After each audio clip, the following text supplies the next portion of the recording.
The freight driver had been waiting 20 minutes for axle grease when the room went quiet. Heat hammered the tin roof of the store. Flies ticked against the ledger pages on the counter, and the smell of stale molasses and harness leather hung in the still air. A girl stood across from the storekeeper, seed kernels clicking one by one into the scale pan between them. Her mother stood behind her and said nothing. Her brother, 9, maybe 10, clutched the empty seed sack against his chest with both hands, the way a child holds something when he still believes he is taking it home full. The storekeeper smiled and pushed the ledger shut. "If the girl hears warnings in the dirt," he said, "let the dirt feed her." The Tveit claim sat below a chalk bluff on the south fork of a coulee that had not carried running water since April. Marit Tveit stood at the edge of what her father had called the Good Strip, 40 acres of mixed grass and scrub that had looked in the wet spring of 1884 like a place where a family could hold. That was before the wagon overturned at the Cutbank crossing and killed him, before the cow dried to hide and bone, before the creek shrank to a chain of brown puddles that smelled of alkali and dying frogs. She was 17. Her mother, Eli, was 39 and moved through the days like a woman walking on ice she expected to break.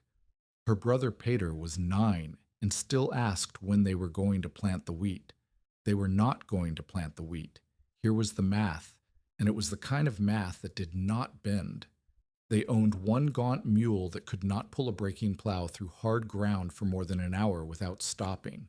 They had less than half a bushel of seed wheat, enough for maybe 2 acres if broadcast thin, which meant a crop so sparse the wind would take half of it before it headed. They had $18.40 hidden in a flour crock behind the stove, and nails cost money, glass cost money, flour cost money, and there was no credit left at Pike's store. The barrel behind the shack held less than a week of drinking water if they rationed hard, and the creek was not climbing back. 6 hens remained, 4 still laid. The milk cow gave so little that Peter got a cup in the morning, and Eli mixed the rest into cornmeal mush that was mostly cornmeal. Marit had tried the conventional answer. She had walked the claim with a hoe in her hand and a seed sack over her shoulder, looking for the softest ground, the lowest spots, the places where moisture might linger a week longer than everywhere else. She found dust. She found cracked clay. She found grasshopper husks in the dead stubble and a rattlesnake coiled under a flat stone where the last cool earth remained. The surface was done. Anything planted in open ground would germinate only if rain came, and rain was not coming. The sky had been the color of tin for 6 weeks, bright and hard and empty. Elias Brundage arrived on the morning of the 7th day after Marit's warning at Pike's store. He came on a bay horse with a cracked saddle and dismounted slowly, the way a man does when his knees have argued with stirrups for 30 years. Brundage was 58, originally from Sangamon County, Illinois, and he had lasted 6 seasons on the Little Missouri. That was his credential. 6 seasons meant he had survived the blizzard winter, the grasshopper summer, the year the well went bad, and 2 rounds of cattle die-off. People listened to Brundage because Brundage was still alive. He did not knock. He walked the property first. Marit watched him from the doorway. He stopped at the woodpile, 4 cords, maybe of cottonwood, and some twisted cedar that burned too fast. He looked at the shack, which was board on one side and sod banking on the other, with a tar paper roof that leaked at the ridge seam. He tested the well rope and pulled up a bucket that was a third full and silty. He walked to the garden patch behind the shack, where Eli had tried to keep beans and onions alive, and he pushed his boot into the soil and watched the dust puff. Then he came to the door. "Your mother home?"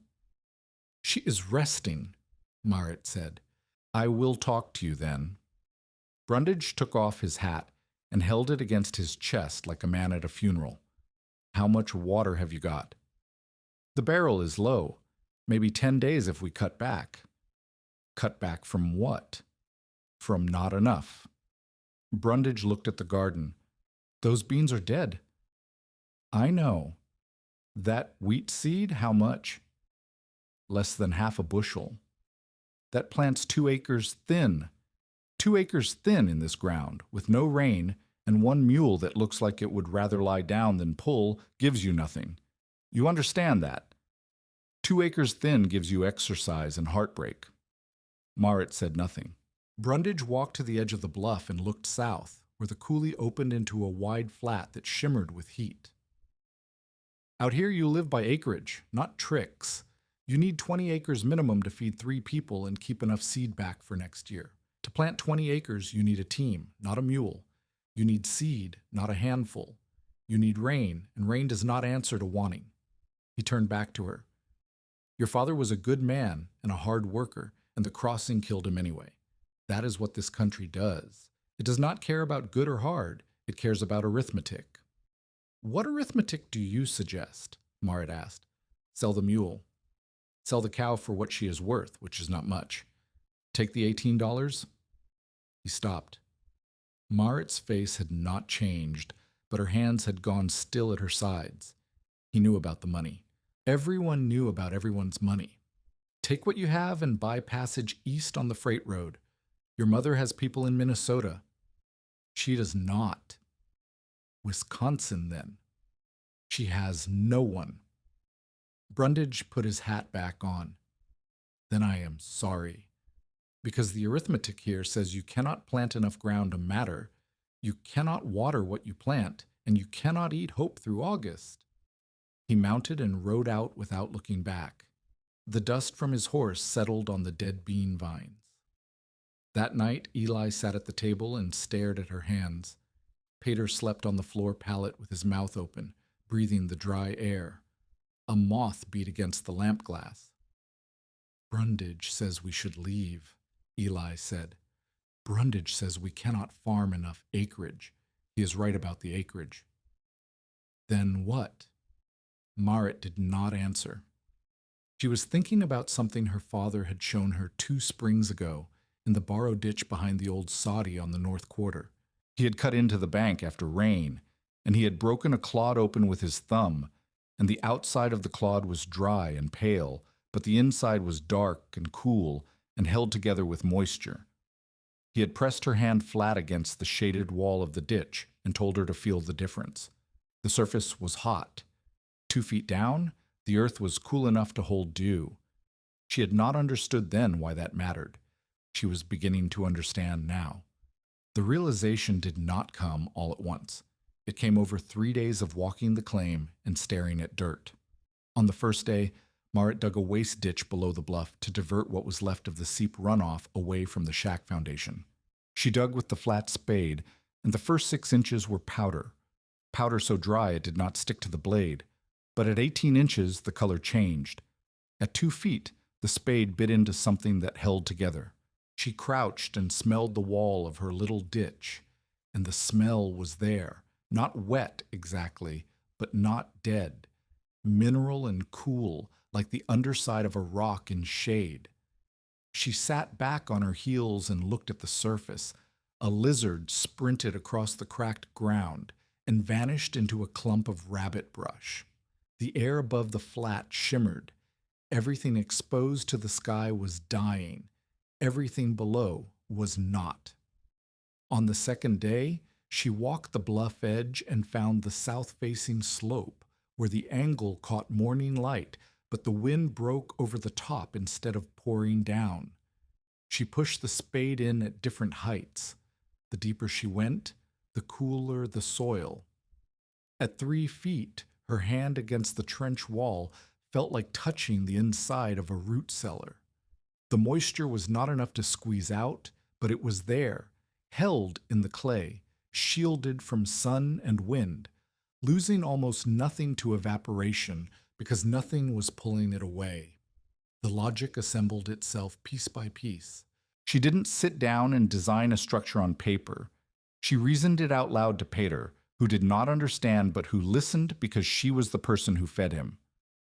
The plants are not dying because there is no water in the ground, she said. They are dying because the sun cooks the surface and the wind steals what is left. If you took a plant and put it below the surface in a trench where the walls hold cool air and the soil does not lose moisture, the same water might last twice as long, 3 times longer. Can you put a plant in a hole? Pater asked. Gardeners do it. They call them cold frames. They dig a pit and put glass over it to trap warmth in winter. But I do not need warmth. I need shade from sun. I need walls that block wind. I need a roof that holds moisture inside instead of letting it blow away. The design took shape in her mind that evening. A trench. Deep, 8 feet. Deep enough that the walls held the Earth's own temperature instead of the air's. Long, 24 feet. Enough for real beds. Wide, 10 feet. Enough to work inside without scraping both walls. The north side nearly vertical and banked with sod. The south side sloped slightly to catch the angle of light. A roof made of glass where she could get it, an oiled canvas where she could not, stretched over a center ridge beam so that moisture condensing underneath would drip back down instead of escaping. Raised beds inside, above a drainage channel, so that if a storm did come, the water would collect at one end in a clay-lined cistern instead of drowning the roots. Vent panels that could be propped open to let excess humidity escape, because she had seen what happened to onions sealed in a damp cellar with no air, a buried garden, a plant pit 10 times the size of any cold frame she had heard of. A gamble that went against every piece of advice Brundage had ever given, because it was not about acreage. It was about enclosure. It was about keeping what you had instead of spreading thin and losing everything. The risk was total. Digging that trench would take every hour of labor she had. She could not dig the trench and also plant surface rows. There was not enough of her. If the pit failed, the summer was gone, the seed was wasted, and the family would have nothing but flour paste and desperation before the first frost. She would have bet everything on a hole in the ground. Lila Crow came by on the 3rd morning. Lila was 32, the nearest woman neighbor, married to a rancher who ran a thin herd on leased ground east of the creek. She was practical, direct, and had no cruelty in her, which made her doubt harder to dismiss than Pike's. She found Marit marking the trench outline with an ash pole. What are you measuring? A growing pit, 24 feet by 10. A pit? Lila looked at the marks on the ground. You mean to dig 8 feet into this ground? The moisture is at depth. The surface is dead. Marit. Lila shifted her toddler to her other hip. If you have the strength to dig 8 feet, you have the strength to save the beans. You could haul water from the seep twice a day and keep those rows alive another month. That is food on the table. Those rows need more water than I can haul. The seep is going down. If I spend the summer hauling water to a surface garden, I will watch it die slowly instead of fast, and by August, I will have nothing and no strength left to try anything else. And if this pit does not work, then I will have nothing and no strength left either, but at least I will have tried the thing that might actually hold. Lila stared at her. You are gambling your whole summer on a grave. I am gambling my whole summer on the fact that the ground 3 feet down is cooler than the air, and a roof keeps moisture in. That is not faith. That is what the spade showed me. Lila shook her head and walked back to her wagon. She did not offer to help. She did not say Marit was a fool. She said something worse. I hope you're right, because if you're wrong, your mother will not survive it. Harlan Pike did not wait for the pit to fail. He began campaigning against it the day word reached the store. Pike was 44, lean, clean-shaven, and precise with numbers the way a card dealer is precise with cards. He had come to the Little Missouri not to farm, but to sell to farmers. His store extended credit in spring and collected in autumn, and the margin between what he lent and what he took back was where his money lived. A drought was not a disaster for Pike. A drought was a transfer of assets. Families that could not pay sold tools, sold stock, sold claims, and Pike or men Pike worked with bought low and waited for the next wet year. Marit's warning at church that the creek would not hold, that families should conserve, store water, plant small and deep was an attack on his business model. Frightened people bought less. Prepared people needed less credit. A girl telling the settlement to brace for drought was a girl telling Pike's customers to stop buying. He started with the line that stuck. She means to plant vegetables in a grave.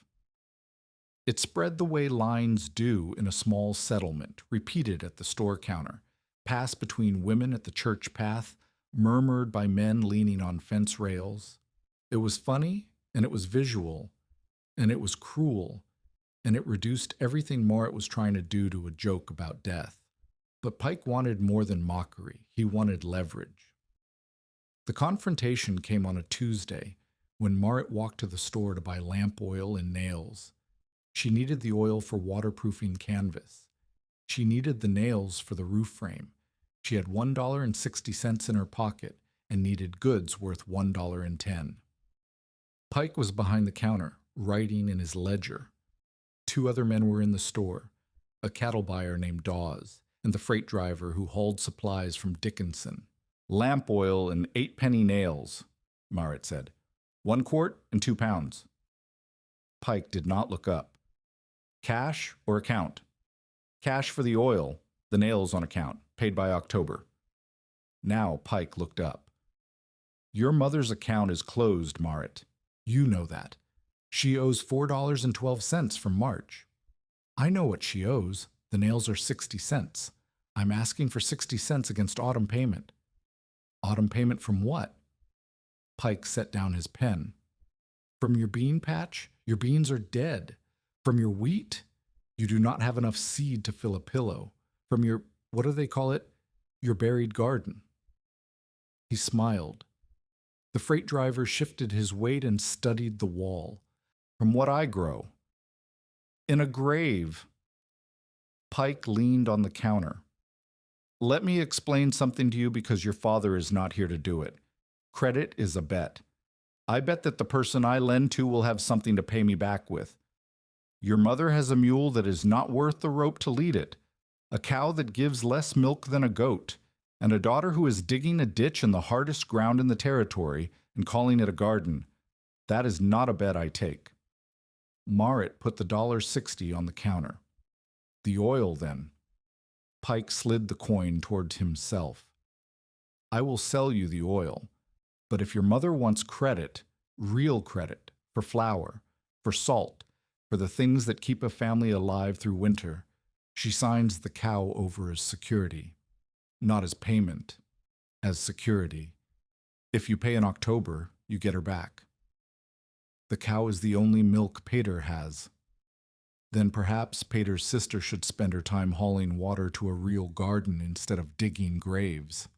Marit took the oil and left. The freight driver watched her cross the road and did not say anything. Dawes cleared his throat. Pike went back to his ledger. That evening, Eli cried at the table, quietly, the way she always cried now, as though making noise would use up something she could not afford to lose. Marit sat across from her and said nothing for a long time. He will take the cow, Eli said. He will not take the cow. We will not sign. Then how do we eat past August? From the pit. Marit, I know what it sounds like. I know what everyone says. But I felt the ground, Mother. 3 feet down, it is cool. It holds. The surface is dead, but the ground underneath is not. And if I can build a roof and keep the wind out and the moisture in, things will grow down there that cannot grow up here. I have seen it. Father showed me how the earth holds. Eli looked at her daughter across the lamp. Then she stood and went to the chest by the wall and pulled out the last good quilt, the one she had brought from Minnesota, blue and white, double sewn, the only fine thing left. She laid it on the table. For the seams, she said. Between the glass and the canvas, you will need something to seal with. It was not permission. It was surrender that looked like permission. Marit took the quilt and did not say thank you because thank you would have meant acknowledging what it cost. She started digging the next morning before the heat rose. The spot she had chosen sat in the lee of the bluff, on the south-facing slope where the chalk wall broke the north wind and the angle caught light from sunrise through midday. She had marked the trench with her ash pole, 24 feet long, 10 feet wide, with the long axis running east to west so the sloped south face would take the sun head on. The first foot was powder. The flat spade went through it like cutting flour, and the spoil was so dry it slid off the blade before she could throw it clear. She worked in 30-minute stretches because the heat made her dizzy, and she drank a cupful of water at each rest and did not let herself drink more. By noon, she was 18 inches down, and the color of the earth was changing. The pale tan of the surface gave way to a darker layer, more yellow than gray, and when she pressed her thumb into the wall the way her father had pressed his into the borrow ditch, it held the shape, not wet, but not powder. Pater sat on the edge and watched. He was too light to dig effectively, but he dragged spoil away in a canvas scrap, and he kept count of the spade strokes because Marit had told him to. It gave him something to do besides ask about food. 240, he said. How deep? He lowered the ash pole. Past the second mark. 2 feet. 6 more to go. By the end of the third day, the trench was waist deep at the center, and Marit's hands had blistered, broken, and started blistering again over the raw spots.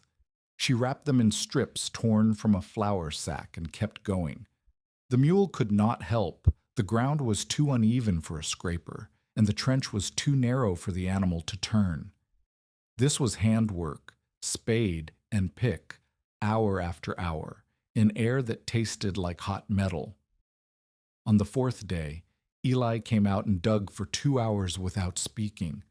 She was not strong enough to cut new ground, but she could clear the loose spoil that Marit left behind, and she could square the walls with the flat of the blade.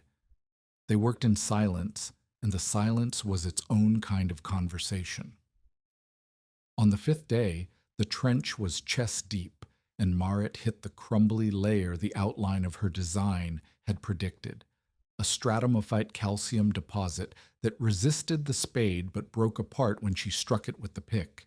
Chunks of pale rock came loose, and she stacked them along the north wall, thinking she could use them later for drainage lining. And then something happened that changed the trajectory of the build.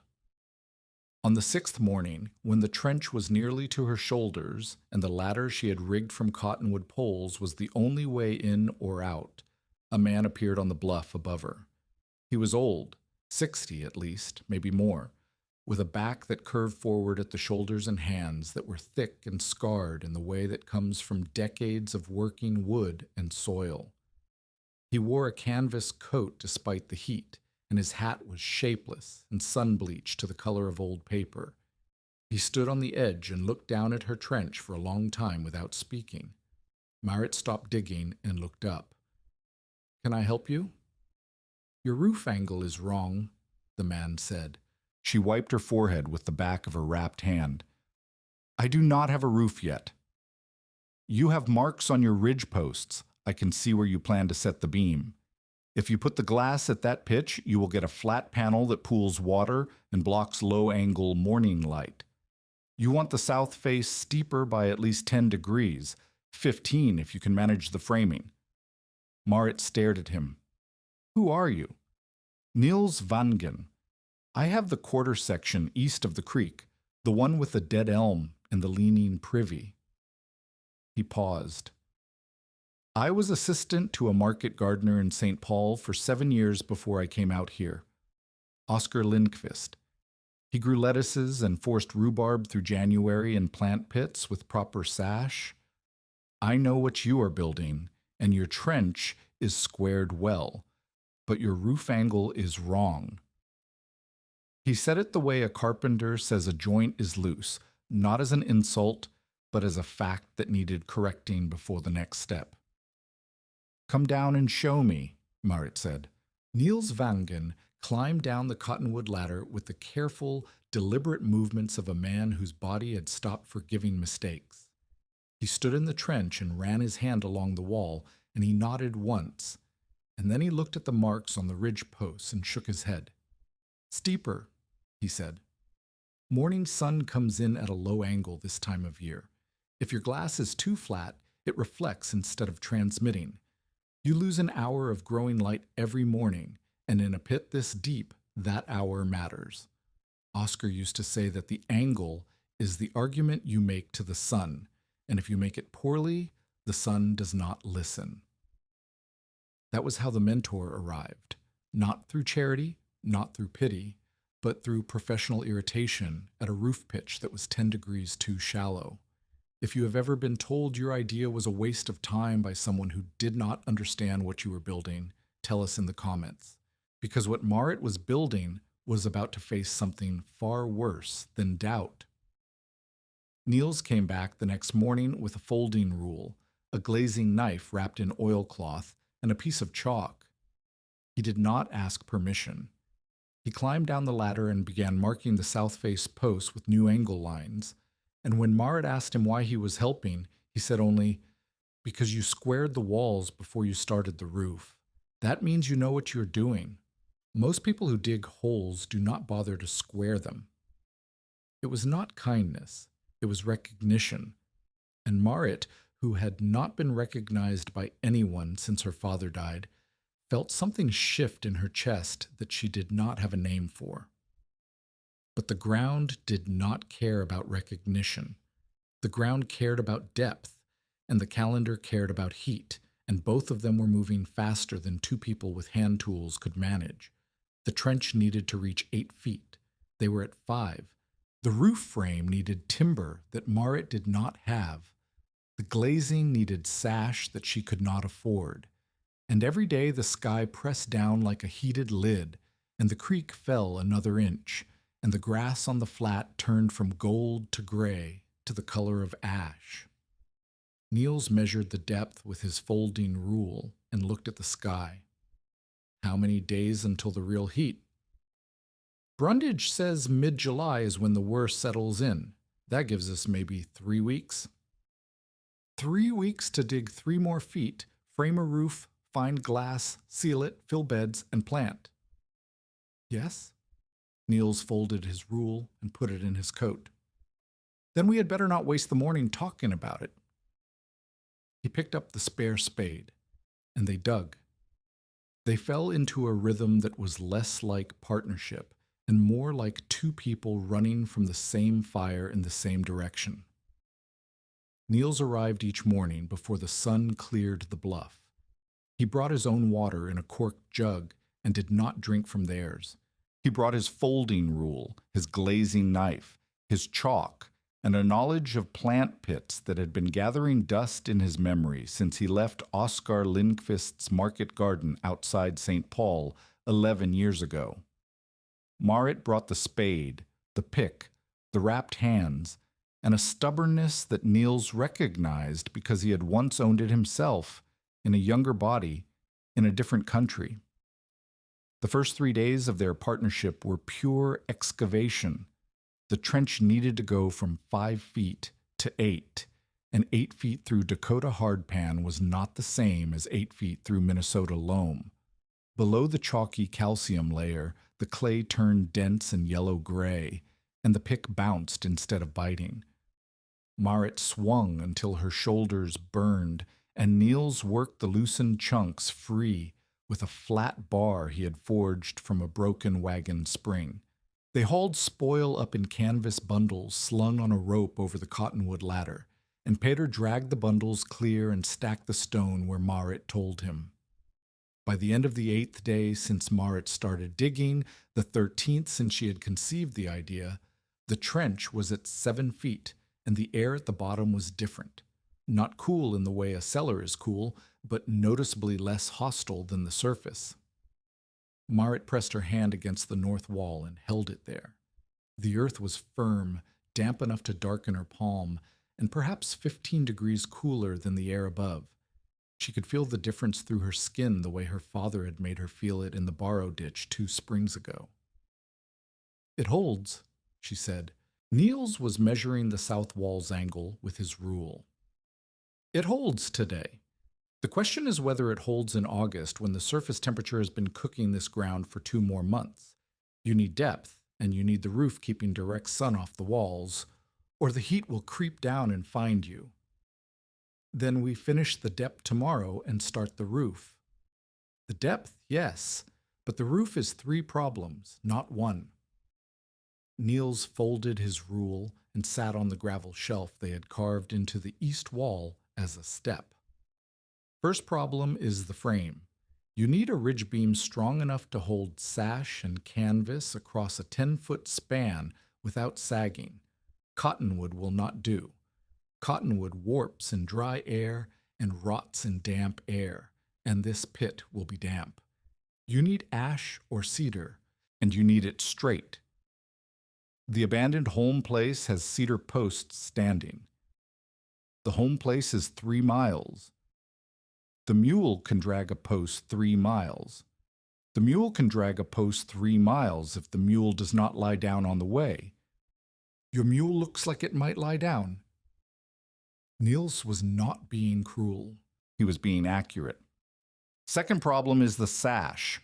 Oscar used standard hotbed sash, 3x6, double pane, set in a frame rabbited for putty.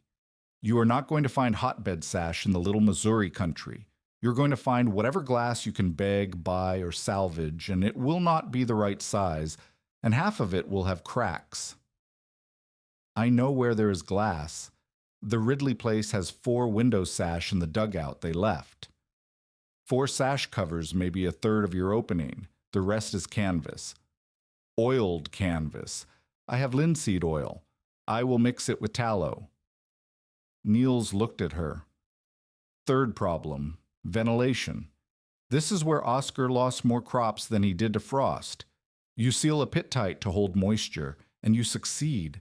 The moisture stays. But if the humidity goes above what the plants can tolerate, you get rot, stem rot, root rot, leaf mold. The whole bed turns to mush while you are congratulating yourself on keeping it alive. You need vents, and you need to learn how far to open them and when. Show me." "I will.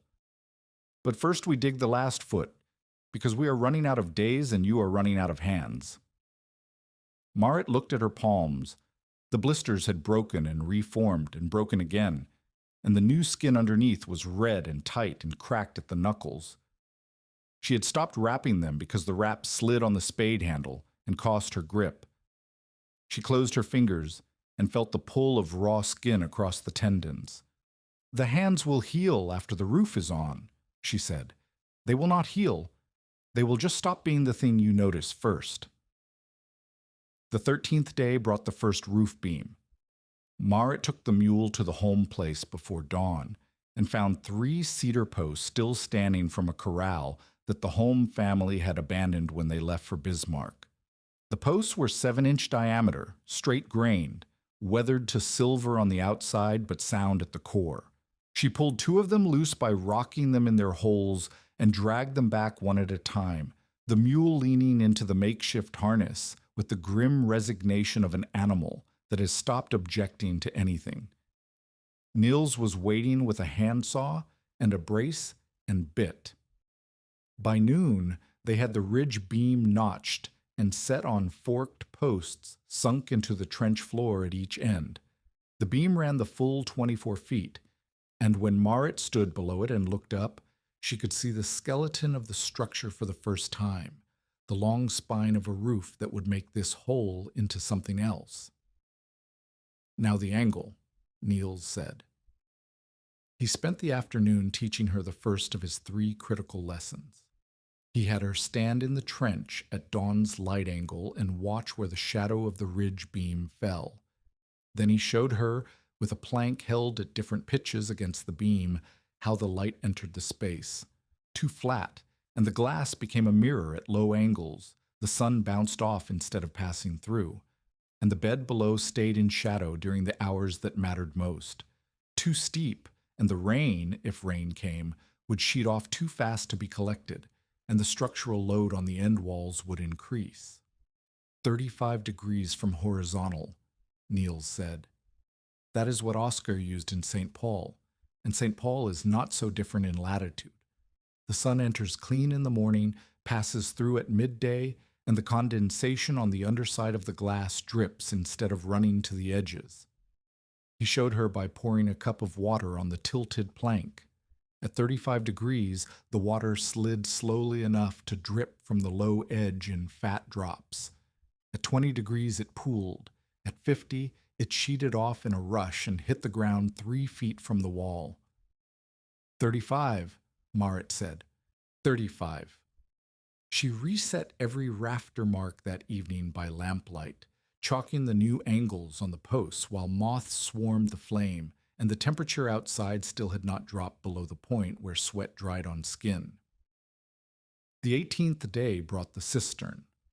Marit and Niels dug a secondary pit at the east end of the trench, 4 feet square, 3 feet deep below the main floor level. They lined it with the densest clay they could find, puddled by mixing it with a little water and stamping it with their boots until it sealed. A drainage channel cut into the floor of the main trench angled toward the cistern, so that any water, rain through the vents, condensation dripping off the glass, overflow from hand watering would collect instead of standing in the beds. "How much will it hold?" Marit asked. Niels calculated with his rule. "Maybe 60 gallons if you fill it to the rim, enough for 2 weeks of careful watering, maybe 3. Not enough for waste." "I have not wasted water since May." "I know. That is why the cistern will work for you and would not work for most." That was the day the wind tore the canvas. Marit had stretched a test panel of oiled canvas over the south end of the roof frame to check the seal before committing the rest of her material. The canvas was a flour sack she had split and coated with the linseed and tallow mixture, and it had dried stiff and waxy and seemed to hold. But at mid-afternoon, a gust came down the coulee like a fist, and the canvas bellied inward, pulled the tacks from the frame rail, and tore across the center seam with a sound like ripping cloth, because that is exactly what it was. Marit stood in the trench and looked at the flapping remnants and felt something buckle inside her that she had been holding rigid for 3 weeks. The canvas was not replaceable. She had enough oil for 1 more coating, and the flour sacks she had left were thinner than the first. If the wind could tear a heavy sack, it would shred a light one. Niels climbed down and examined the tear. "The problem is not the canvas. The problem is the tack spacing. You set them 4 inches apart. Oscar set them at 2, and he used a batten strip over the edge so the wind pulls against the wood, not against the tack heads." "I do not have batten strips." "You have cottonwood scraps. Split them thin.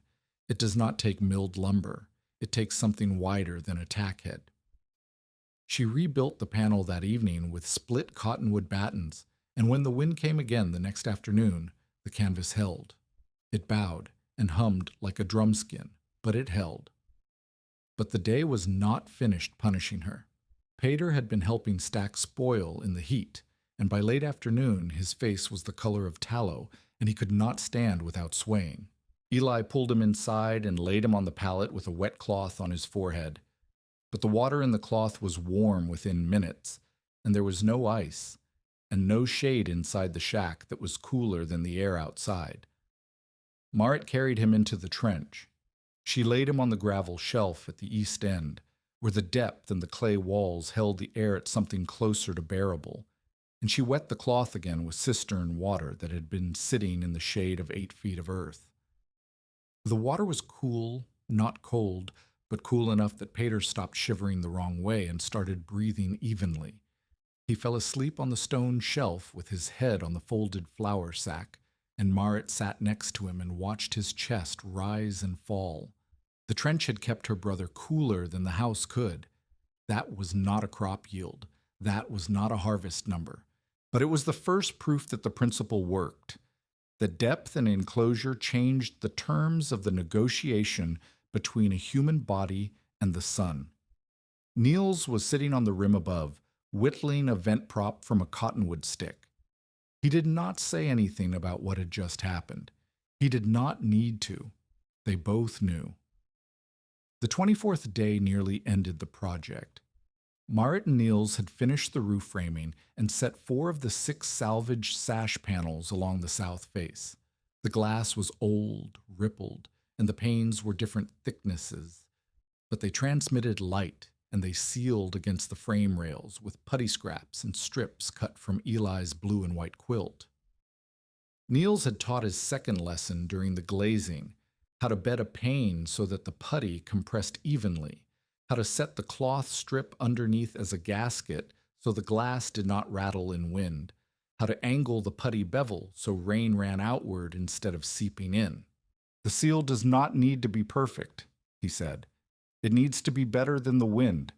If you lose less moisture through the cracks than the plants use, you are winning. Perfection is for greenhouses in Philadelphia. Survival is for us. They were filling the first raised bed, a mix of manure from the cow and mule, rotted grass, creek silt carried in buckets from the last muddy pools, and the darker subsoil from the lower trench wall, when a stone came through the open vent panel and shattered the 3rd sash. The stone was the size of a child's fist. It hit the glass square in the center pane and turned it into a web of cracks that fell inward like collapsing ice. Marit looked up through the empty frame and saw 2 boys running along the bluff trail toward the settlement. She recognized one of them, the Dawes boy, whose father had been in Pike's store the day she was refused credit.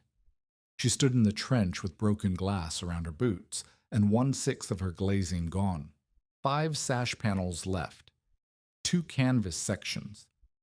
The gap where the 3rd sash had been was now an open wound in the roof that would leak air, leak moisture, and admit direct sun onto the bed below.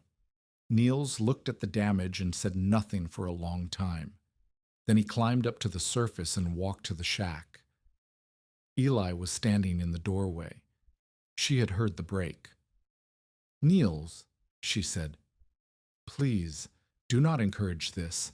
If the glass can be broken by boys, it can be broken by wind, by hail, by anything. She is building a thing that cannot survive here. Tell her. Tell her to stop before she loses everything." Niels stopped and looked at Eli, and then he looked back at the trench, where Marit was already on her knees, picking glass fragments out of the soil bed with her bare fingers, sorting the pieces she could recut from the pieces that were too small. "She's not losing everything," Niels said.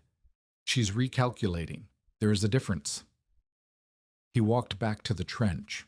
Marit had the broken sash frame laid out on the gravel, and she was measuring the opening with the marked ash pole. "I can cut canvas to fit this frame," she said. "Double layered, with battens. It will not transmit as much light as glass, but it will seal." Niels crouched beside her. "Show me the measurement." She showed him. He nodded once. "Then we patch it and we keep going," he said. "Oscar lost a whole wall of glass in the hailstorm of '76. He patched it with oilcloth and grew lettuce through December.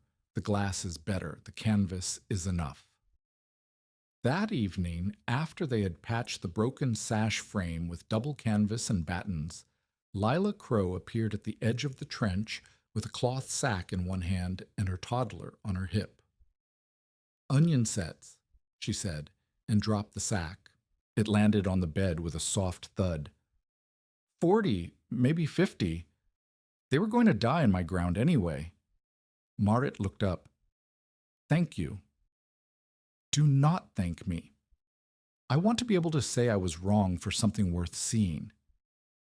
Lila shifted the child and looked at the trench, the framed roof, the glass panels catching the last light, the dark soil of the beds below. Her expression was not conviction. It was curiosity fighting habit. "It looks like something," she said. "I do not know what." It looks like a garden that does not know it is underground, Marit said. Lila left without saying anything else, but she had brought the onion sets, and that was a sentence louder than anything she could have spoken. By the 31st day, the pit was complete. 6 sash panels set on the south-facing roof, 5 glass, 1 canvas replacement. 3 canvas panels covering the north-facing upper section, double-layered, battened, sealed with the linseed tallow mix. Vent flaps at both ends that could be propped open by increments with Niels's whittled sticks. A ridge beam of cedar that did not sag. A cistern holding maybe 40 gallons of collected seep water. 2 raised beds filled with the best soil Marit could assemble, running the full length of the trench on either side of a gravel walkway. In those beds, turnip seed, beet seed, onion sets from Lila, a handful of radish, and 2 rows of greens that Niels had found in a forgotten envelope in his own shack, lettuce seed from the Lindqvist garden, more than a decade old but stored dry. Niels taught his 3rd lesson on the morning after planting. He brought Marit into the sealed pit at dawn and made her stand still and watch the glass. "Look," he said. The underside of the glass was beaded with moisture, not dripping, beaded like the inside of a jar lid on a cool morning. The air inside the pit was humid in a way that the air outside had not been in weeks. The soil in the beds was dark. The walls were cool to the touch. "Where is that moisture coming from?" Niels asked. "The soil, the watering." "Yes." "And where is it going?" "Onto the glass, and then back down. Some of it is going out through every crack, every unsealed joint, every time you open a vent. Your job is to lose less than you gain. That means you water in the evening, when evaporation is lowest. You vent in the morning, when the temperature differential is smallest, and you watch the glass. If the beading disappears before noon, you are losing too fast. If the beading is still heavy at noon, you need to vent more, or the leaves will rot." He held up his hand, fingers spread. "Crack the vent this much, 1 finger width. Leave it for 2 hours. Check the glass. If the beading thins but does not vanish, that is your balance point. If it vanishes, close the vent. If it stays thick, open wider." 1 finger width, Marit said. 1 finger width. Oscar spent 3 years learning that number. I'm giving it to you in 3 minutes. Use it well. Marit used it. Within 2 weeks, the turnip seedlings were up. The beet rows showed green. The onion sets sent up shoots that were thin but alive. The ancient lettuce seed, against every reasonable expectation, produced a scatter of pale seedlings along the north bed. Brundage rode by and looked down into the trench from horseback. He did not dismount. He studied the glass, the green rows, the clay-dark soil, and the beaded moisture on the underside of the sash. "Spring tricks," he said. "The ground still has some memory of the April wet. Wait until August. August is when the truth comes." He rode on. Marit watched him go and felt the doubt he left behind like a stone dropped into water, the ripples spreading outward through her chest, widening into the fear she kept beneath every calculation. August, the truth, 3 weeks away. August came like a door slamming. The temperature did not climb gradually. It arrived. 1 week the mornings were hot and the afternoons were brutal. The next week the mornings were brutal and the afternoons were something without a word, a white, pressing, annihilating weight that flattened the grass and cracked the mud and drove cattle into any shadow deep enough to cover their heads. The creek stopped flowing. It did not dwindle. The last pool in the main channel went from brown to green to a skin of cracked mud in 4 days, and the smell of dead frogs hung in the coulee like a curtain. Pike's well rope came up muddy on the 1st of August and came up dry on the 3rd. Brundage slaughtered a calf on the 4th because there was not enough feed to carry it and not enough water to keep it standing. The beef was tough and lean, and he shared some with two neighboring families, and they ate it fast because there was no way to keep it cool. By the sixth day, the settlement's surface gardens were failing in sequence. The Ridley beans, already weak, crisped and curled. The Dawes kitchen patch turned to stems. Lila Crow's potato vines went limp and did not come back in the morning the way they had through July. Every plant that was exposed to the sky and the wind was losing moisture faster than any root system could replace it. Marit checked the pit twice a day. The glass was beaded in the morning. By mid-afternoon, in the worst heat, the beading thinned but did not disappear. The leaves wilted by 3 o'clock and recovered by dawn. The soil in the beds was still dark enough to hold shape when she pressed her thumb into it. The turnips had formed roots she could feel with her fingertips when she brushed the soil, small but solid, real, growing. She rationed water from the cistern with a tin cup. Each bed got 4 cups in the evening. She collected condensation from the glass with a cloth and wrung it at root level, and the amount was small, a cup, maybe 2 per day from the whole roof, but in a world measured by cupfuls, it was not nothing. The 7th day brought the complication she had not planned for. Pater woke with a fever. Not the heat exhaustion from before. This was different. His skin was hot and dry, his eyes glassy, and he would not drink the water Eli offered because his throat had closed around something he could not name. Marit looked at the water in his cup and then looked at the barrel behind the shack.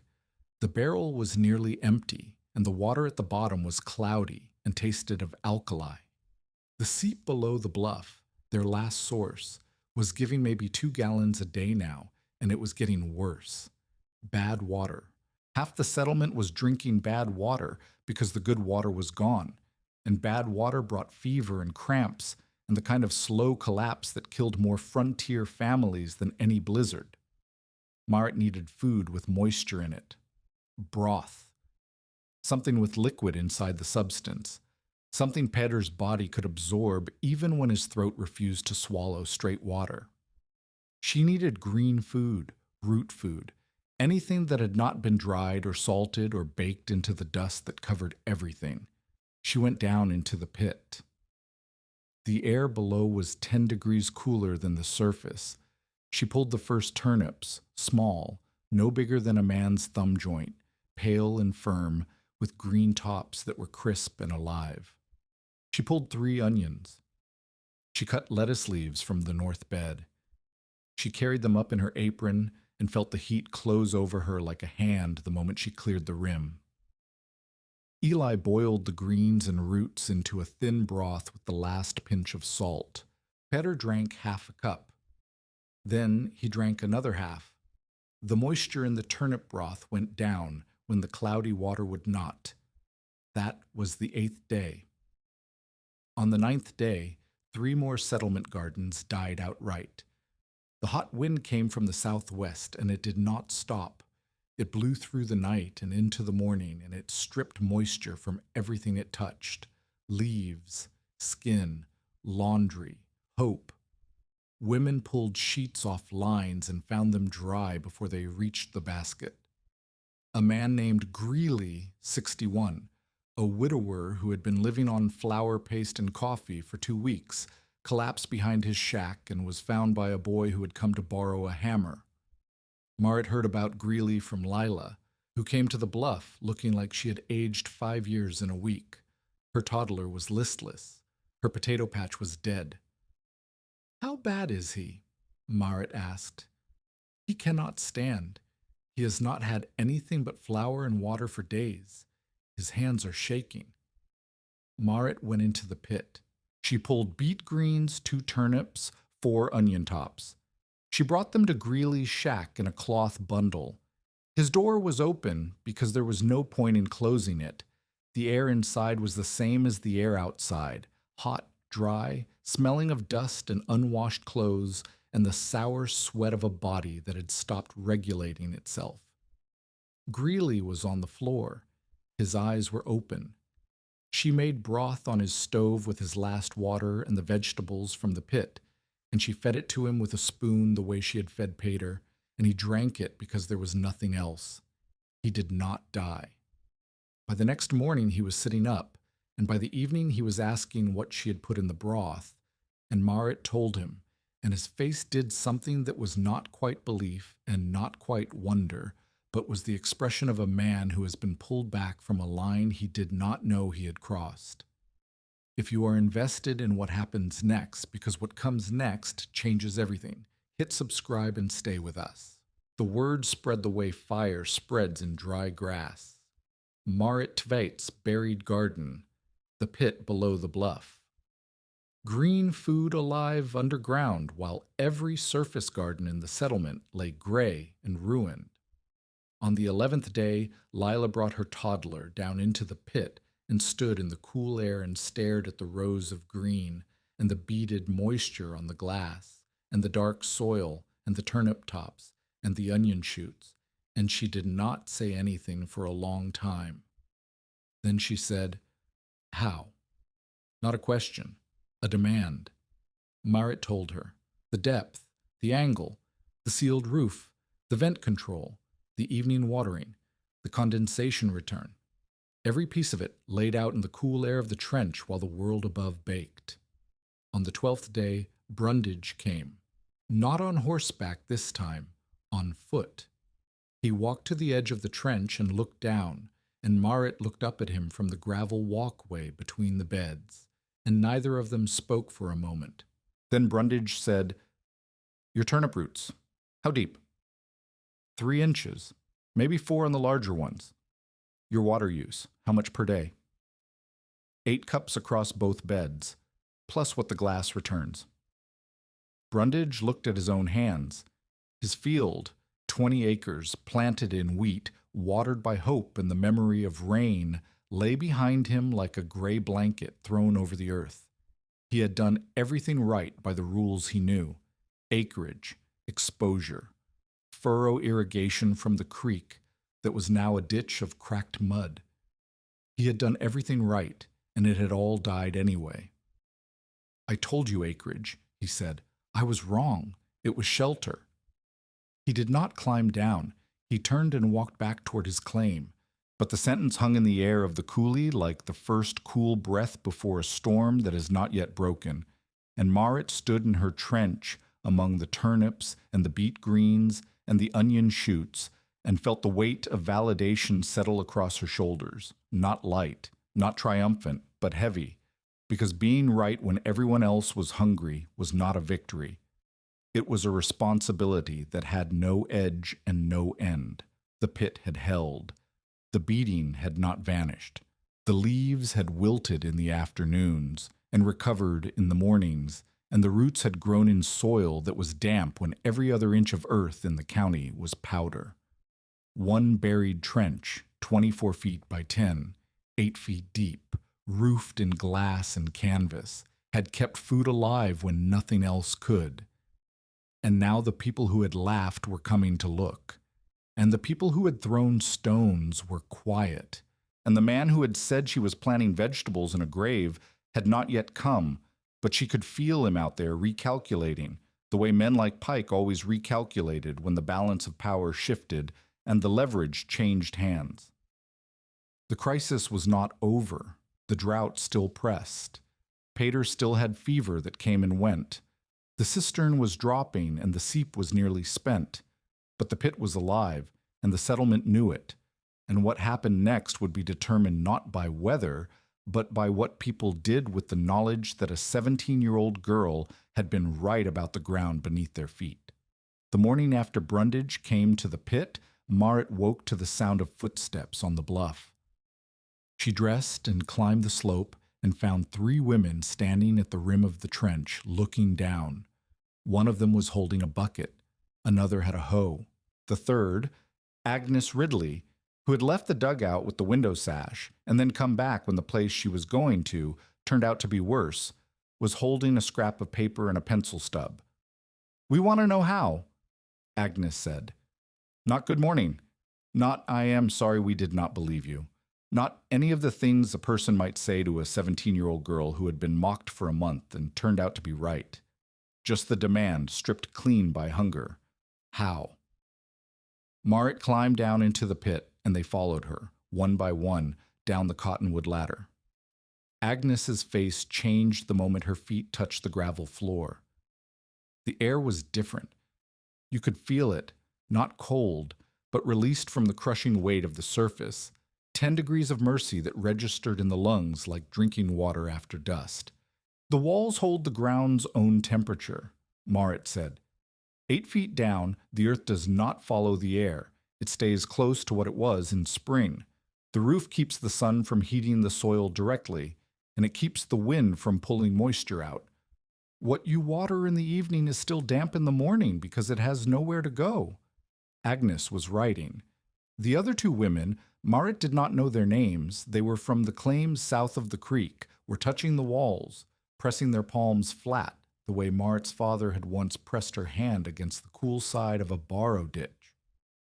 How deep? Agnes asked. 8 feet. How long to dig? 2 people, hand tools, 3 weeks to depth, another week for the roof and beds. The glass, where did you get it? Your dugout. Marit looked at Agnes. 4 sash from the place you left. Agnes's mouth tightened. She had abandoned those windows when she abandoned the claim, and now they were keeping food alive while her own garden was dead. The irony was not lost, and it was not kind, and Marit did not soften it. The canvas sections work nearly as well for moisture retention, Marit continued. Not as well for light, but turnips and beets do not need full sun. They need enough, and enough is less than you think. She showed them the vent flaps. She showed them the cistern. She showed them the drainage channel and the raised beds and the gravel walkway. She pulled a turnip and held it up, small, pale, firm, and the women looked at it the way people look at evidence that the world is not arranged the way they believed. One of the unnamed women said, "My husband will not dig an 8-foot hole.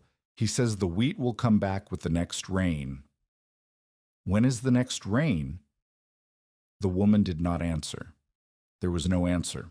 The sky had been empty for 2 months, and there was nothing in the quality of the air or the direction of the wind that suggested change. He does not have to dig 8 feet, Marit said. 4 feet with a canvas cover is better than the surface. 6 feet is better than 4. Every foot of depth is more temperature control and more moisture saved. Start with what he will do. The ground will teach him the rest. The women left. Agnes took her notes. By the end of the week, 2 families had started digging. Lila Crow came on the 4th day after the crisis broke, not to look, but to learn. She arrived with a shovel over her shoulder and her toddler in a sling on her back, and a jar of pickled beets that she set on the rim of the trench like a payment. I said I wanted to be wrong for something worth seeing, Lila said. I was wrong. Now teach me. Marit taught her in the pit, on her knees in the bed, with real soil under real fingernails. She showed Lila how to read soil moisture by smell and crumble, the lesson her father had taught her, passed forward now through her own hands. Dry soil crumbled to powder and smelled like nothing. Soil with enough moisture held together when pressed and released a mineral smell, cool, like the underside of a creek stone. If the smell was sharp and sour, there was too much damp and not enough air, and you opened the vents another finger width. You're telling me I should smell dirt, Lila said.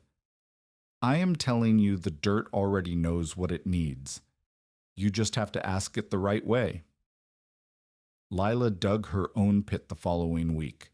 Shallower, 5 feet, not 8, and narrower, and roofed entirely in canvas because she had no glass. But she planted beet seed and onion sets from her own dying garden, and within 10 days the shoots were up, and she came to Marit's trench to compare the moisture beading on the underside of her canvas with the beading on Marit's glass. Mine is thinner, Lila said. Your canvas breathes more than glass. You lose more through the weave. Tighten the seal where the canvas meets the frame, and double coat with the oil mix. That will slow the loss. How do you know all this? Niels taught me the principle. The rest I am learning by watching the glass. Niels. That was the other thread, and it was pulling tighter. After the crisis validated the pit, Niels Vangen changed.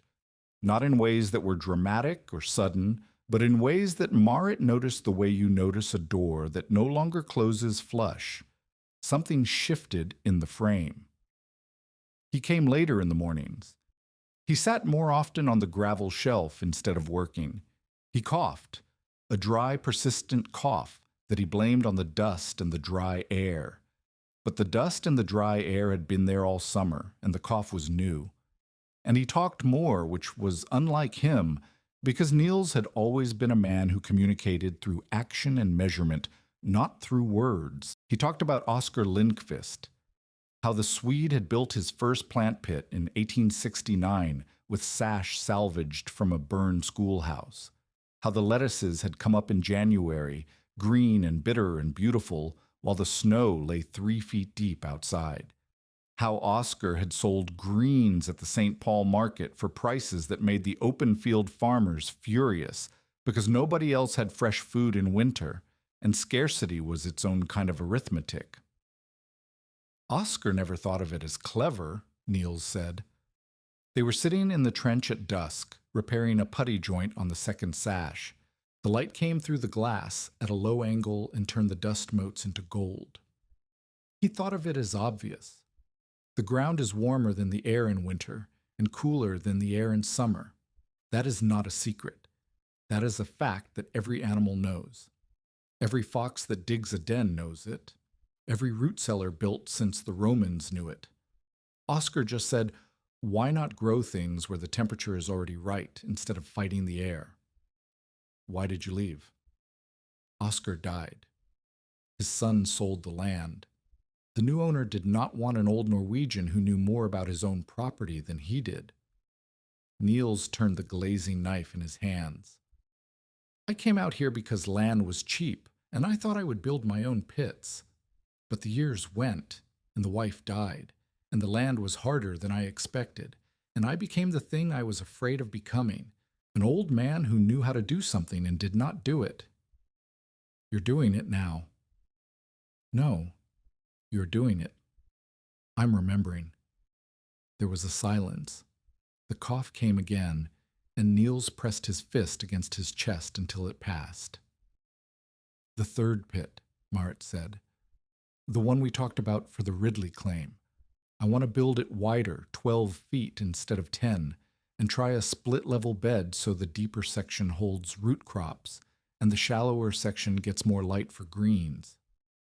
12 feet is too wide for a single ridge beam without a center post. Then we use a center post. A center post in a growing pit blocks light and creates a shadow line down the middle of the bed. Every plant in that shadow will stretch and weaken. Not if we offset the post to the north side and angle the south sash past it. Niels looked at her. The glazing knife stopped turning. That is not something I taught you. No. That is something you figured out from watching the light in this pit. The shadow moves. I've been tracking it for 2 weeks. If the post is 18 inches north of center, the shadow falls on the walkway at midday and on the north bed by afternoon, and the south bed stays clear. Niels set down the knife. Oscar would have liked you, he said. He would have argued with you about the 18 inches, and you would have been right, and he would have pretended he knew it all along. It was the closest thing to open praise Niels had ever given, and it came wrapped in a cough that took 30 seconds to pass and left him leaning against the trench wall with his eyes closed. The disagreement came 2 days later, and it was not about construction. 3 families had now started their own pits, following Marit's instructions with varying degrees of commitment. The shallowest was 3 feet, barely more than a cold frame sunk into the ground, and the deepest was 6, dug by a young man named Oren who had more energy than sense and had hit gravel before reaching the depth Marit recommended. Marit wanted to visit each pit, assess the work, correct the angles, adjust the vents. She wanted to be on site for every roof seal and every first planting, because the method was precise enough that small errors, a flat roof pitch, a vent left too wide, a bed placed where drainage would pool, could kill a crop as surely as the drought. Niels told her to stop. "You cannot build every pit in this settlement," he said. They were walking the bluff trail above the coulee, and the dust kicked up around their boots in dry puffs. "You cannot check every vent and adjust every angle. If you try, you will run yourself into the ground before October, and your own pit will suffer because you're not watching it. If Oren's pit fails because his angle is wrong, he will say the method does not work, and then no one else will try. If Oren's pit fails because his angle is wrong, Oren will learn to set a better angle. That is how knowledge moves, not through one person controlling everything, but through people failing and fixing and failing again. People do not have time to fail. The drought is now." "Then give them the numbers. Give them the rule. 35 degrees, 1 finger width on the vent, evening watering, smell the soil, and then let them use it. You are not responsible for every turnip in the county. I feel responsible. I know you do. That is why I am telling you to stop. Oscar tried to control every pit on his property, and by the third winter he was sick from overwork, and his best pit rotted because he was spending his time in someone else's." Niels stopped walking. The cough came, and this time it did not stop for nearly a minute. When it did, there was a faint redness at the corner of his mouth that he wiped away before Marit could be certain she had seen it. "Niels, it is the dust." "That is not the dust." He started walking again. "Give them the numbers. Let them build. Watch your own glass." Pike made his move in the 3rd week of August. He did not come to the pit. He did not need to. His weapon was not confrontation, it was supply. Glass was scarce in the little Missouri country. Every pane in the settlement had arrived by freight from Dickinson or Bismarck, packed in straw, and most of it had cracked in transit. The families building new pits needed sash, and sash required glass, and the only regular source of glass within a day's travel was Pike's store. Pike tripled the price. $3 a pane, when the previous price had been 75 cents. He did not announce the increase. He simply told the first buyer, Agnes Ridley's husband, that the cost had changed, and when the man protested, Pike said the same thing he always said when challenged. "Hunger is the only honest bookkeeper on the plains. If you need it, you will pay. If you do not pay, you do not need it." Word reached Marit by noon. She was in the pit, thinning beet seedlings, and Lila brought the news with the particular fury of a woman who had just learned that the person profiting from the crisis was not the drought, but a man with a ledger. "He is strangling the glass," Lila said. "No one can afford $3 a pane. That is 4 panes for $12. A family does not have $12. Then they build with canvas. "Canvas is not as good. You said so yourself. Canvas is not as good for light. It is nearly as good for moisture. A canvas pit keeps food alive. A glass pit keeps more food alive. But the choice is not between glass and canvas. The choice is between canvas and dead." Lila stared at her. "You are not angry?" "I am angry, but anger at Pike does not change the price of glass. Canvas and good sealing changes what glass costs us because it means we do not need him." This was the moment that shifted the settlement's relationship with Pike from dependence to something else, not independence. They still needed his flour, his salt, his nails. But the glass monopoly, which should have given him leverage over the most important technology in the settlement, was undercut by a girl who said canvas works well enough. Brundage, the same Brundage who had told Marit to sell the mule and leave, walked into Pike's store that afternoon and told him, in front of three other men, that the price was robbery and that if Pike wanted to sell glass at a fair rate, people would buy it. And if he did not, people would build with cloth, and he would sit on his inventory until it broke in the next hailstorm. Pike smiled. Pike always smiled when he was calculating, but the calculation had changed and he knew it, and the smile did not reach his eyes. Niels Vangen did not come to the pit on the 1st of September. Marit found him at his shack on the quarter section east of the creek. The door was open.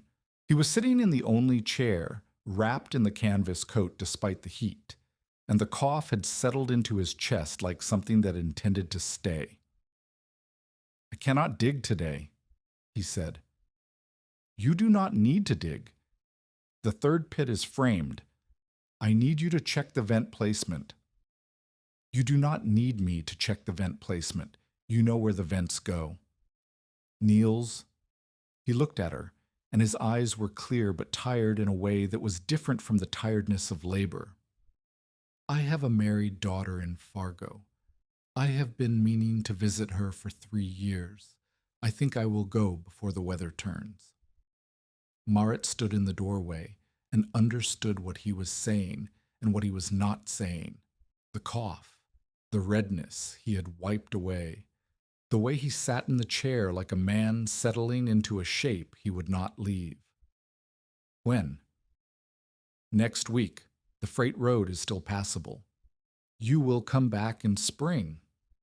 Niels did not answer. Marit walked into the shack and sat on the floor next to his chair and did not speak for a long time. The light through the window was the flat gold of September, lower already, carrying the first hint of a season that would follow the drought the way exhaustion follows fever. "Take the glazing knife," Niels said. "That is yours." "It was Oscar's. He gave it to me when I left St. Paul. I am giving it to you now." He reached into the coat and produced the knife, bone-handled, short-bladed, worn smooth at the heel from decades of pressing putty into sash frames. Beside it, the folding rule, brass-hinged with inch marks so fine they were almost invisible. The rule, too, it was my father's. He was a carpenter in Stavanger. He would have liked you. He would have said you measure like someone who understands that a quarter-inch matters. Marit took them. The knife was warm from his coat. The rule was cold from the brass. She held them in her lap and felt the weight of inheritance, not land, not money, not name, but knowledge passed through hands until the hands could no longer hold it. The tools were ordinary, a knife and a folding rule, but they carried the shape of every pane Oscar had set, every joint Niels's father had measured, every pit and frame and forced bed that these two objects had helped build across 50 years and 1,000 miles. They were ordinary, and they were everything. Niels left on the freight road 4 days later. Marit walked with him to the junction and stood in the dust while the wagon pulled away, and she did not cry because crying would have been about her, and this was about him, about a man who had spent 7 years learning a craft and 20 years not using it and 3 months teaching it to someone who would. She walked back to the pit and climbed down the ladder and stood among the turnips and the beets and the onion shoots and the ragged lettuce, and she opened the vent 1 finger width, his number, Oscar's number, the number it had taken 3 years to learn and 3 minutes to give, and she watched the moisture on the glass thin to the balance point, and she closed her hand around the bone handle of the knife and got back to work. The cold came early.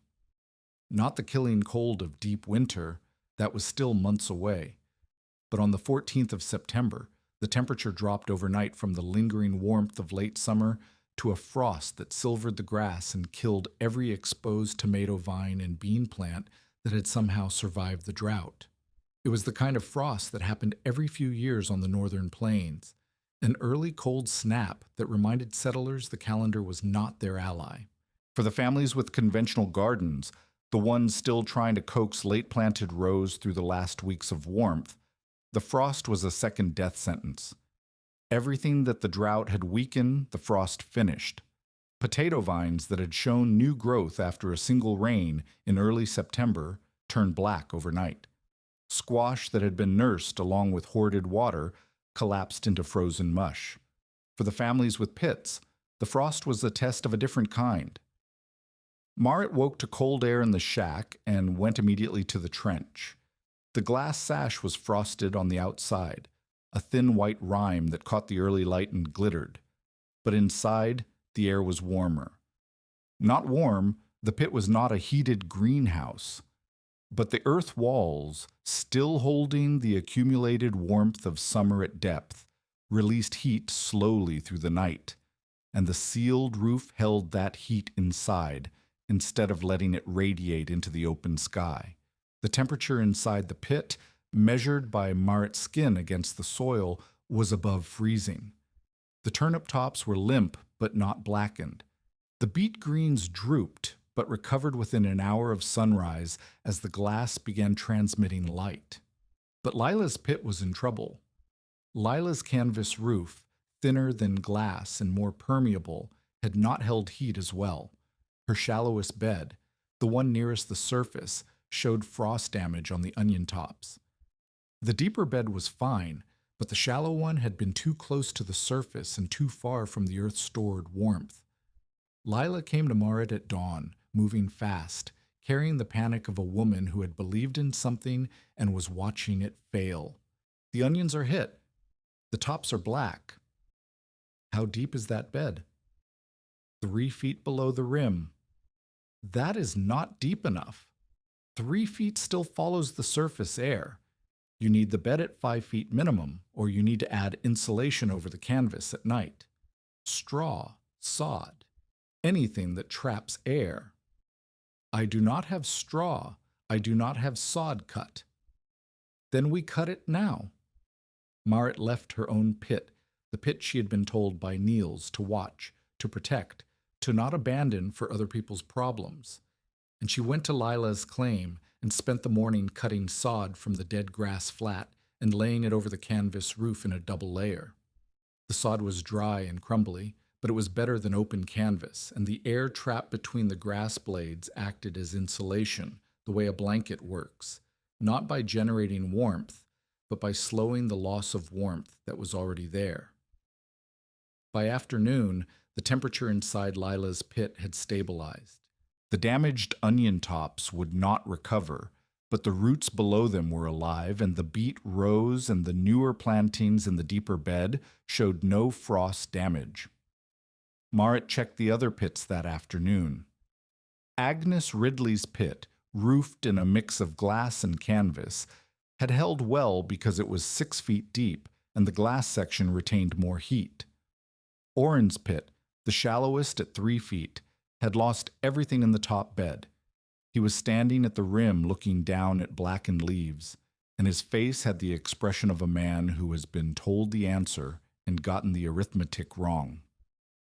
Deeper, Marit said. I hit gravel at 3.5.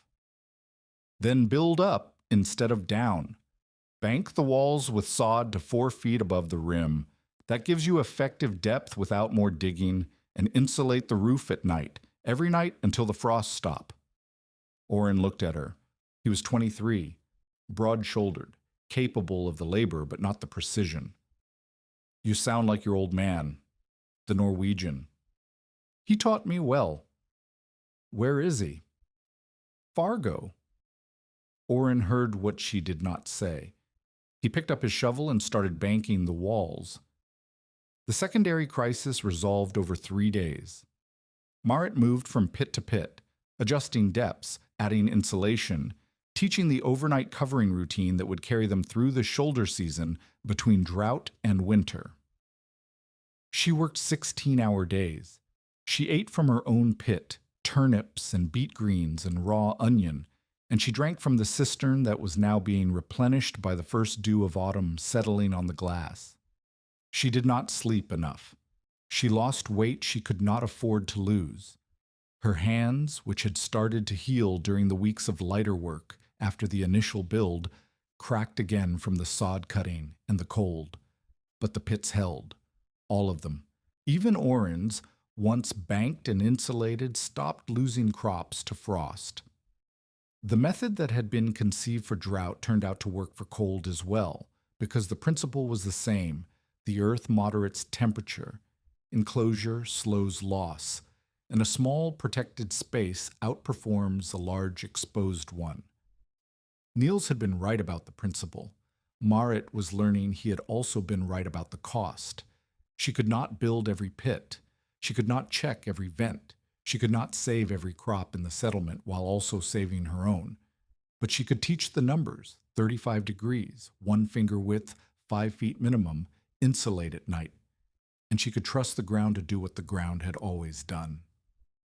The night after the last frost repair, Marit sat alone in her pit in the dark. The glass above her was black, showing stars through the clear panes and nothing through the canvas sections. The air was cool and humid, and smelled of earth and growing things, turnip greens and beet leaves and the mineral dampness of the clay walls. She took out the folding rule and opened it and closed it, and opened it again, feeling the brass hinge warm under her fingers. She set the bone-handled knife on the gravel beside her knee. 2 tools, 2 inheritances, one from a father who had shown her the ground, one from a man who had shown her what to build in it. The settlement had 5 pits now. By spring, there would be more. The knowledge was moving outward the way Niels said it would, not through one person controlling everything, but through people building and failing and fixing and building again. Marit was not the method. She was the first pit. The rest would follow or they would not, and the ground did not care about pride or credit or whose name was attached to the idea, but Pike cared. Pike cared about everything that had a number attached to it, and the pits had changed the numbers. He had not come to the trench. He had not spoken to Marit since the day in the store. He was waiting, the way he always waited, for the moment when leverage returned to his side of the counter. Marit closed the folding rule and put it in her coat pocket next to the knife. The frost would come again. The winter after, it would be harder. And somewhere between the cold and the spring, the question of who controlled the method, whether it belonged to the people who dug it or the man who sold the glass, would come to a resolution that had nothing to do with weather and everything to do with power. She climbed the ladder and walked home in the dark, and the stars above the badlands were so bright and so cold that they looked like frost on the underside of something vast and sealed, and she wondered if the sky itself was just a roof that nobody had learned to vent. October brought rain, not the drowning rain of spring storms, a slow, cold, gray rain that fell for 2 days and filled every cistern in the settlement and turned the creek from a cracked ditch back into something that moved. The grass did not come back.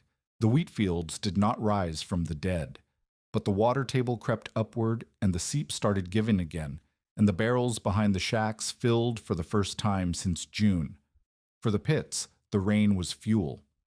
Marit's cistern went from a quarter full to overflowing, and she had to open the drainage channel to keep the beds from flooding, a problem she had not expected to have, and that felt, after months of counting cupfuls, like a kind of wealth she did not know how to spend. She spent it carefully. She planted a second round of turnips in the beds that had been harvested. She started beet seed in the shallow end where the light was strongest.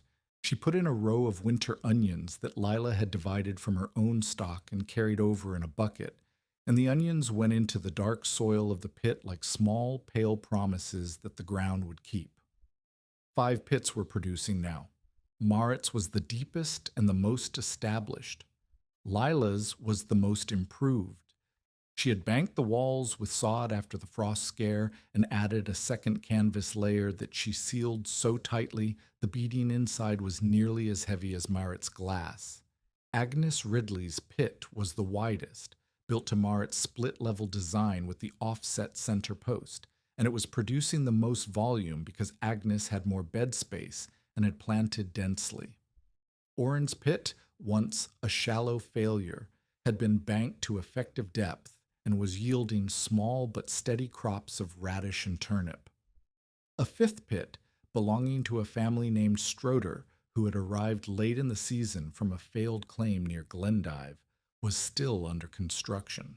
Marit had given them the numbers 35 degrees, 5 feet minimum, 1 finger width, and she had checked their angle once and adjusted their drainage channel, and then she had done what Niels told her to do. She had walked away and let them build. The settlement was not saved. The drought had taken the wheat crop entirely. The cattle herds were thin and would need winter feed that did not exist in sufficient quantity. Families that had relied on surface farming alone were facing a winter of flour, salt pork bought on credit, and whatever they could trade from the families with pits. The pits did not produce enough to replace a full harvest. They produced enough to keep people from starving while they figured out what came next. That distinction mattered because it was the difference between what Pike could exploit and what he could not. Pike's late-planted salvage plot died in the second week of October.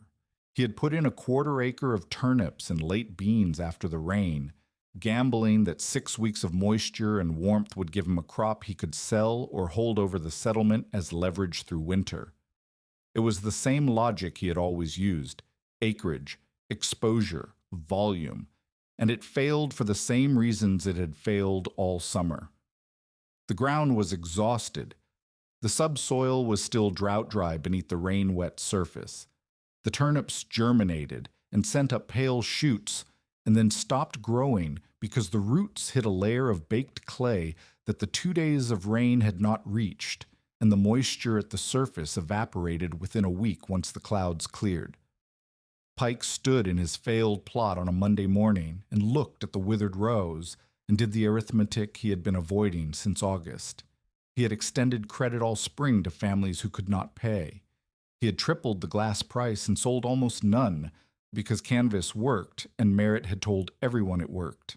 He had a store full of inventory bought on his own credit from suppliers in Dickinson, and the settlement's ability to buy that inventory depended on a harvest that had not happened. He was not broke. Men like Pike were never broke because they kept reserves and they kept options. But his leverage, the specific power that came from being the only source of supply in a community that could not supply itself, had cracked.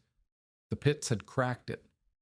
Not because the pits produced abundance, but because they produced sufficiency, and sufficiency meant that people who owed Pike money could eat without buying from Pike, and that changed the equation from dependence to negotiation.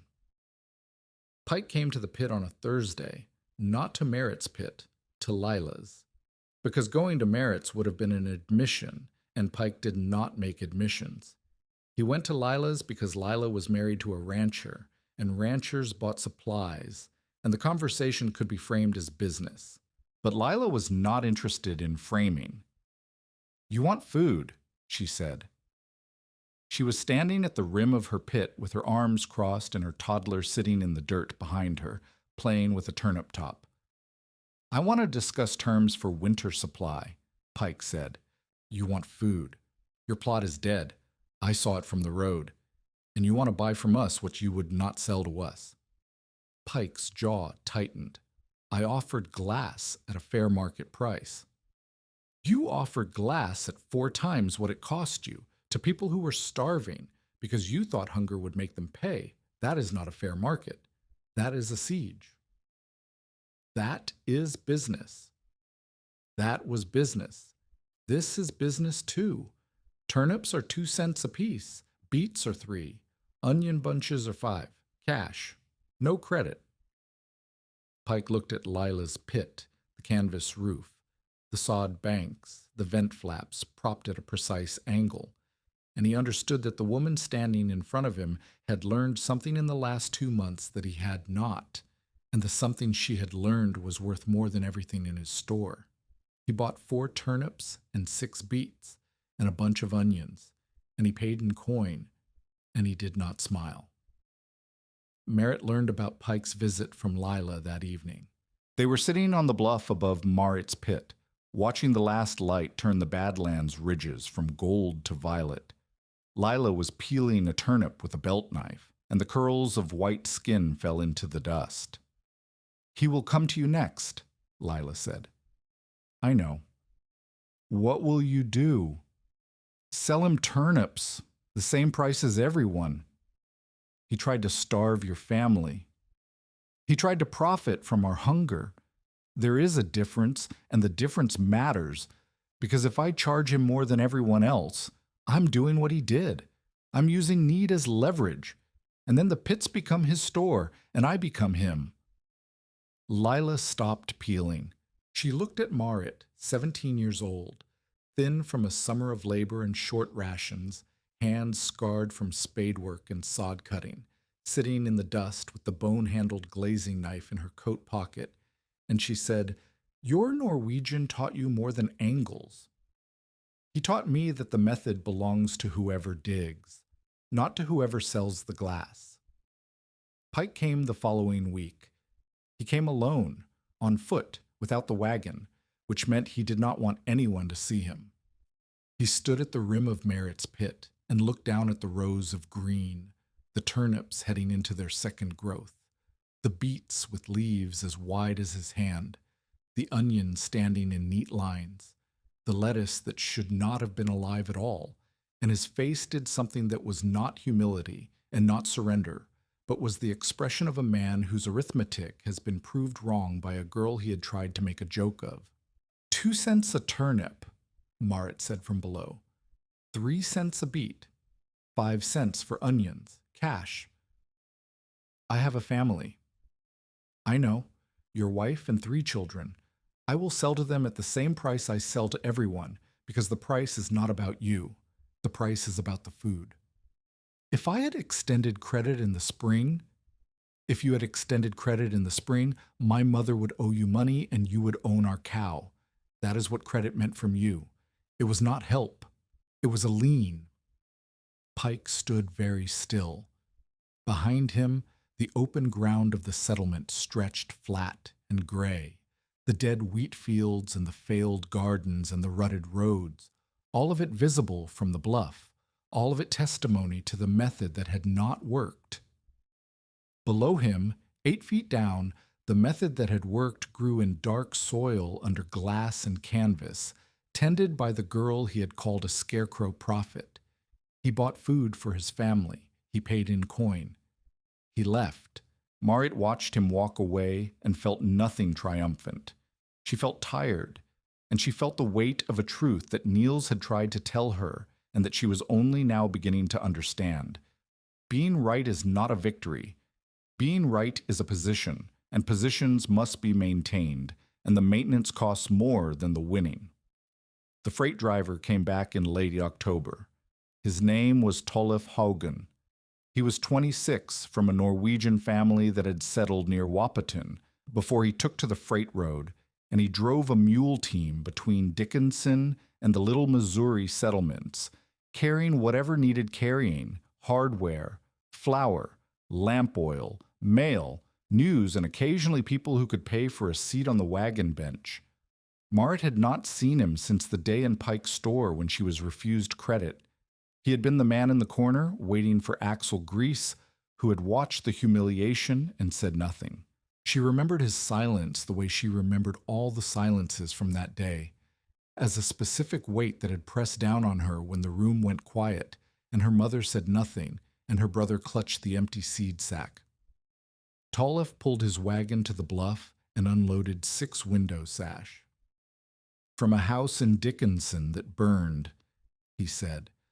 "The family saved the glass. They want $1 sash, which is a fair price. I brought them on speculation. If nobody wants them, I will haul them back." Marit looked at the sash. Standard size, double pane, better quality than the salvaged Ridley glass. 6 panes would roof a new pit or repair and expand 2 existing ones. $1 a sash, she said. $1 a sash. My hauling fee is 50 cents for the lot. Pike charged $3. I am not Pike. Tolliff set the last sash against the wagon wheel and straightened up. He was tall, weathered, with the kind of hands that come from holding reins 12 hours a day, thick across the palm, calloused at the base of each finger, permanently curved. I heard what you built. The whole freight road has heard. A man in Dickinson asked me if it was true that a girl in the Badlands grew lettuce through a drought by planting underground, and I told him I had not seen it, and he told me to go see it, because if it worked, there would be demand for glass that Pike was not going to fill at a fair price. You came to sell glass. I came to see if the story was true. The glass is a reason to make the trip pay. Marit took him down into the pit. He stood on the gravel walkway and looked at the rows and the walls and the beaded glass and the cistern and the vent flaps, and he did not say anything for a long time. Then he crouched and pressed his hand against the north wall and held it there, feeling the temperature, the moisture, the stored cool of 8 feet of earth. My father grew potatoes in Wapiton, he said. Open field, good soil. But every third year the heat or the hoppers or the hail took the crop, and every third year he went to the store with his hat in his hand. He would have given his right arm for this. He can build one. Anyone can build one. The numbers are simple. The numbers may be simple. The person who figured them out is not. It was not flirtation. It was recognition. The same quality Niels had shown when he climbed down the ladder and saw squared walls.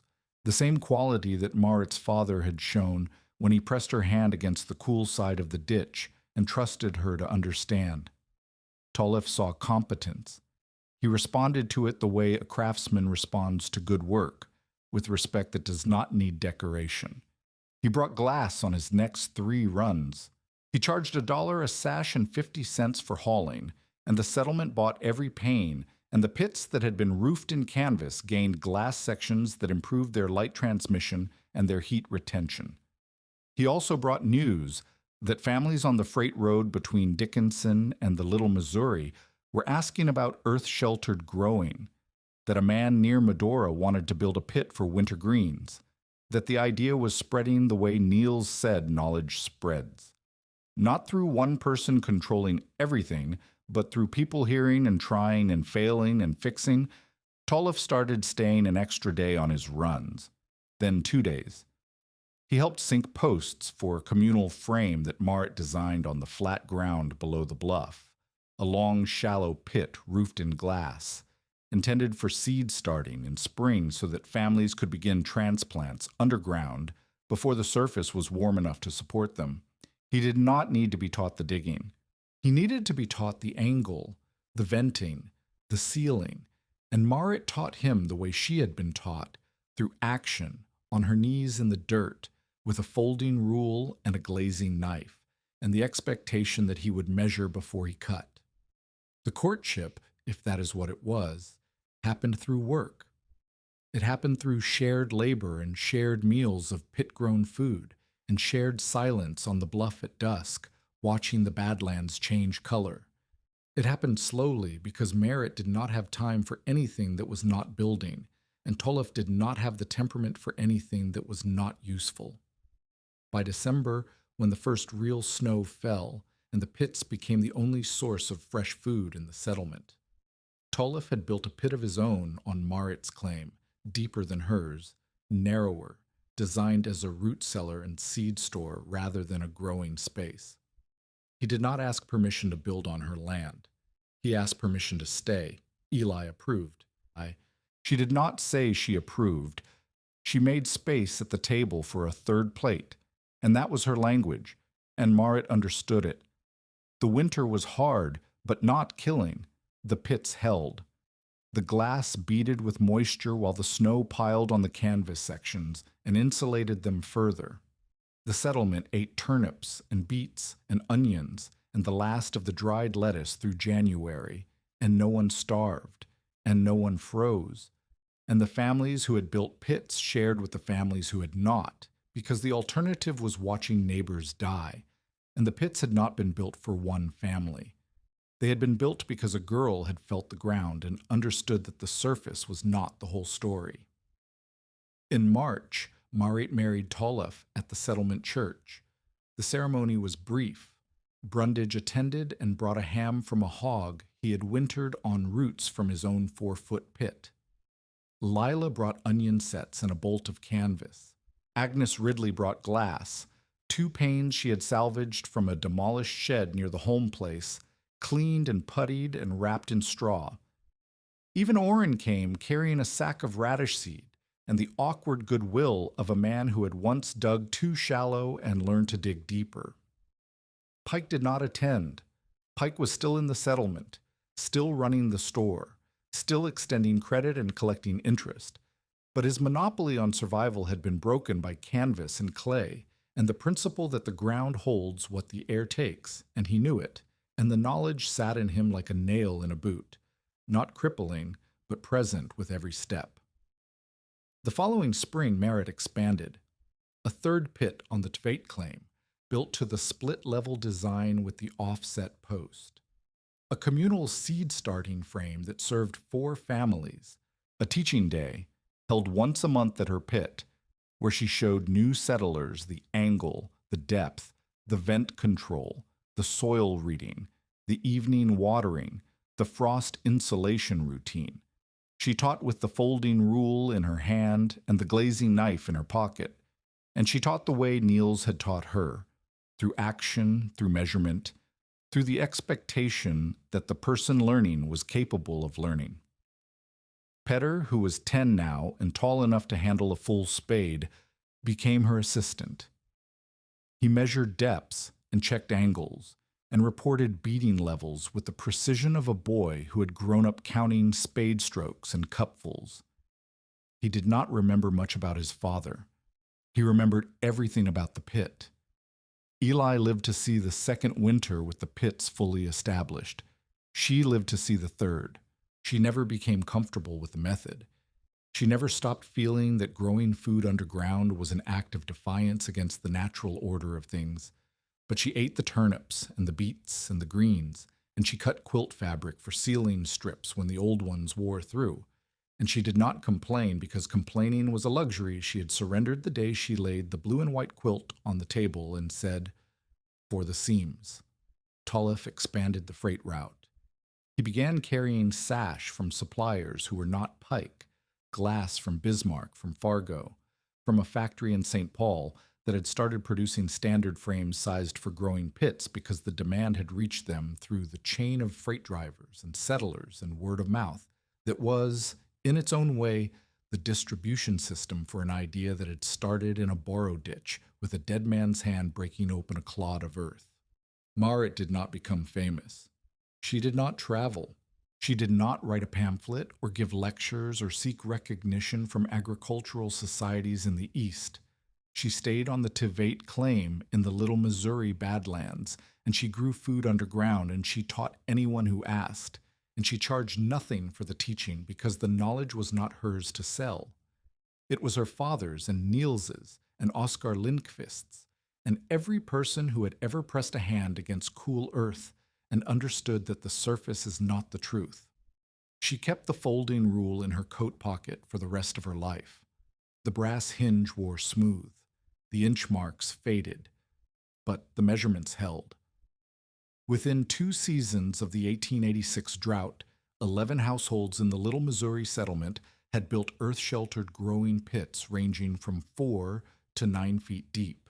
The smallest, belonging to a widow on a quarter section south of the creek, was 8 feet long and roofed entirely in canvas, and it produced enough root vegetables to feed her through 2 winters without charity.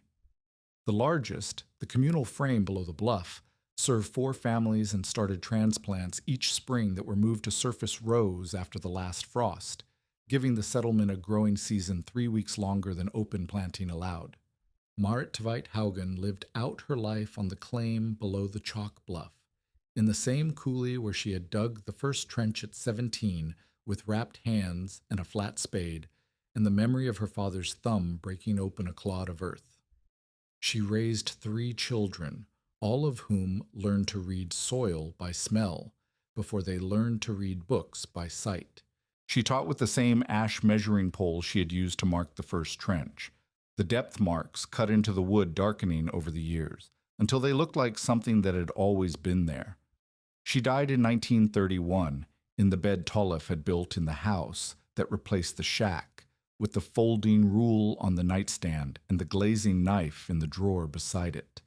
The Badlands wind still blew. It blew across the flats where Brundage's wheat had dyed gray and where Pike's turnips had withered in soil that could not hold what the air stole. It blew over the bluff and across the chalk ridge and down the coulee where the creek ran or did not run depending on the year and the rain and the arithmetic of a country that did not care about good or hard. But below the surface, where the glass caught the light at 35 degrees and the canvas held the moisture and the walls kept the temperature that the earth had always kept, green things grew in dark soil, and children carried baskets up a slope that men had once called worthless, and a man who had laughed stooped to ask how deep to dig. They had mocked her for burying a garden. In the end, burying it was the only reason it lived.